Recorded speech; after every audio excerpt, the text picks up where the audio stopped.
আজকে তো 13 তারিখ।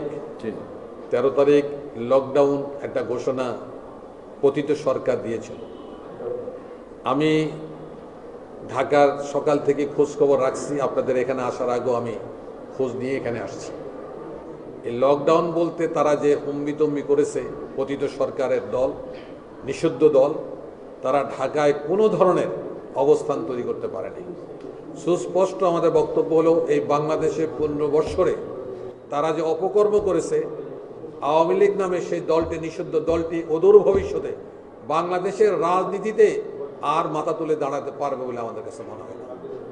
আর আজকে ঢাকা সব বাংলাদেশের সব জায়গায় দেখেছেন, ইসলামী ছাত্র শিবির এবং জামাত ইসলাম রাজপথ দখল করেছিল এবং স্লোগান একটাই ছিল, কোনো অবস্থাতে প্রতিটি সরকারের এই নিষিদ্ধ দলকে বাংলার জমিনে আর উঠতে দেওয়া হবে না, রাজনীতি করতে দেওয়া হবে না। প্রতিহতর কোনো ঘোষণা বাংলাদেশ জামাত ইসলামী কখনো দেয় নাই, দিবেও না।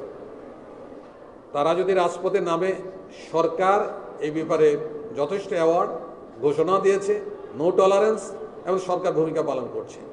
আমরা শুধু আমাদের ডেমনস্ট্রেশনটা এই জন্য দেখাচ্ছি যে তারা রাস্তায় এসে কারো যেন জানমালের কোনো ক্ষতি করতে না পারে। জুলাই সনদকে আইনের ভিত্তি দিতে হবে, এইসব বিষয় নিয়ে আমরা আন্দোলন সংগ্রামে রত।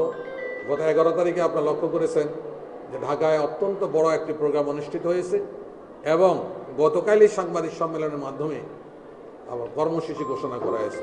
বাংলাদেশব্যাপী জুলাই গণভোট নভেম্বরে হওয়ার জন্য সারা বাংলাদেশে 8 দল মিলেই আপনার কর্মসূচি প্রণয়ন করবে, বিক্ষোভ মিছিল অনুষ্ঠিত হবে এবং 16 তারিখেই আমরা যমুনার সামনে অনির্দিষ্টকালের জন্য অবস্থান ধর্মঘটের ঘোষণা আমরা দিয়েছি, সেটা অনুষ্ঠিত হবে ইনশাআল্লাহ। আমরা আশা করছি সরকার এই বিষয়টাকে গুরুত্বের সাথে নিয়ে গণভোটকে নভেম্বরের মাঝেই অনুষ্ঠিত করবেন ইনশাআল্লাহ।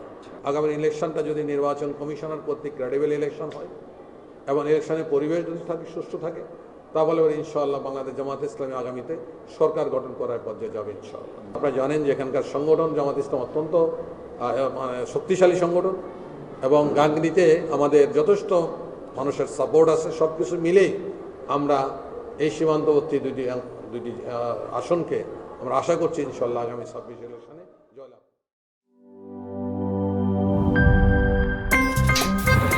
আমার একটা স্মার্ট সিদ্ধান্তে 25% গ্যাসের খরচ কমেছে। ভাবছেন কিভাবে? সাধারণ গ্যাস স্টোভ বদলে আমি এনেছি আরএফএল গ্যাস স্টোভ। এর সাইন্টিফিক নজল ও ব্রাস বার্নার ক্যাপ সমানভাবে তাপ ছড়িয়ে রান্না করে দ্রুত, তাই গ্যাসও বাঁচায় 25%, টাকাও বাঁচে 25%। আরএফএল গ্যাস স্টোভ নিরাপদ ও গ্যাস সাশ্রয়ী।